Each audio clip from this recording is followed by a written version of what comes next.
ಥಿಯೇಟ್ರಲ್ಲಿ ಜನರ ಮಧ್ಯೆ ಇರಬೇಕಿತ್ತು, ಚಪ್ಪಾಳೆ ಗಿಡ್ಸ್ಕೋಬೇಕಿತ್ತು. ಜೈಲಿಗೆ ಬಂದ್ರಿ, ಪೊಲೀಸ್ ಸ್ಟೇಷನ್ಗೆ ಬಂದ್ರಿ. ಆ ದಿನ ಆ ಕ್ಷಣ ನಿಮ್ಮ ಮನಸ್ಸಲ್ಲಿ ಏನು ಓಡ್ತಾ ಇತ್ತು? ಕೋರ್ಟಿಗೆ ಹೋಗಂಗಾಯ್ತು, ಜೈಲಿನ ಎಕ್ಸ್ಪೀರಿಯನ್ಸ್. ನನ್ನ ಕನಸು ಒಂದು ಕಟೌಟ್ ಈ ಥರ ಬೀಳುತ್ತೆ ಅನ್ನೋ ಒಂದು ಕನಸು. ನಾನು ಅನ್ನಪೂರ್ಣೇಶ್ವರಿ ನಗರ ಸ್ಟೇಷನ್ಗೆ ಹೋದಾಗ ಸರ್ ನಾನು ಓದಕ್ಕೆ ಕೇಳಿದ್ದು ಒಂದೇ, ಸರ್ ಡಿ ಬಸ್ ಎಲ್ಲಿ ಸೆಲ್ಲಲ್ಲಿ ಇದ್ದಿದ್ದು ಈ ಕಡೆ ಅಂತ ಕೇಳಿದೆ.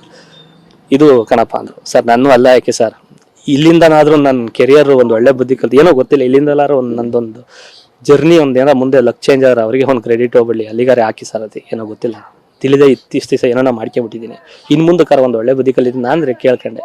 ಅದು ಮುಗಿಸಿ ಆಚೆ ಹೋಗ್ಬೇಕಾದ್ರೆ ಸರ್ ನನ್ನ ಕಟೌಟ್ ಆಗ್ತಿರ್ತಾರೆ, ಒಂದ್ಸತಿ ಆ ಕಟೌಟ್ ತೋರಿಸ್ಬೋದ ಸರ್ ಜೀಪಲ್ಲಿ ಕೂರಿಸ್ಕೊಂಡು ಅಂದೆ. ಪಾಪ ಅದು ಹಂಗೆ ಆಗಲ್ಲ ಕಣಪ್ಪ ಅಂದರು. ಬಟ್ ಕೋರ್ಟಿಗೆ ಹೋಗ್ಬೇಕಾರೆಲ್ಲ ರೋಡ್ ಸೈಡೆಲ್ಲ ಪೋಸ್ಟ್ ಇರೋದು, ಪೊಲೀಸಿಗೆ ತೋರಿಸ್ತೀವಿ ಸರ್ ನೋಡಿ ಸರ್ ನನ್ನ ಪೋಸ್ಟ್ರು, ನೋಡಿ ಸರ್ ನನ್ನ ಪೋಸ್ಟ್ರು ಅಂದೆ. ಪಾಪ ತುಂಬ ಫೀಲ್ ಮಾಡ್ಕೊಂಡ್ರು. ಬಟ್ ನನಗೆ ಬಂದು ಕಷ್ಟ ಯಾರಿಗೂ ಬರೋದು ಬೇಡ ಸರ್. ಸ್ವಲ್ಪ ಜಾಸ್ತಿ ಆಗತ್ತೆ. ಇದು ಕಾರ್ ಆಕ್ಸಿಡೆಂಟ್ ಆದರೆ ಒಂಚೂರು ಎದ್ದು ನಿಂತ್ಕೊಬಿಡ್ಬೋದು, ಇದು ಲಾರಿ ಟೈರಿಗೆ ತಲೆ ಕೊಟ್ಟು ಹರಿದಿರೋದು ಸರ್. ತುಂಬ ಬೇಕು ಇದಳಕ್ಕೆ ನಾನು ಟೈಮ್ ತಗೋತೀನಿ.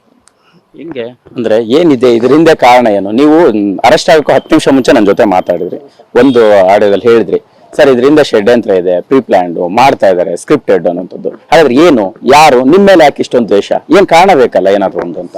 ಕಾರಣ ಗೊತ್ತಿಲ್ಲ ಸರ್, ಏನೋ ಅವ್ರ ಮೈಂಡ್ ಏನೋ ದಿಢೀರಂತ ಇರೋ ಅದು ಅಂತನೋ ಇಲ್ಲ ಏನಕ್ಕೋ ಅದು ನನಗೆ ಗೊತ್ತಿಲ್ಲ.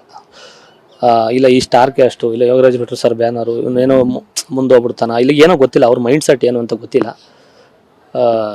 ನಾನು ಅವತ್ತು ಅರೆಸ್ಟ್ ಆದಾಗ ನಿಮ್ಮ ಹತ್ರ ಏನಿದ್ದಾಗ ನಾನು ಫ್ಲೈಟ್ ಮೋಡ್ ನಾನೇ ಆನ್ ಮಾಡಿದ್ದು.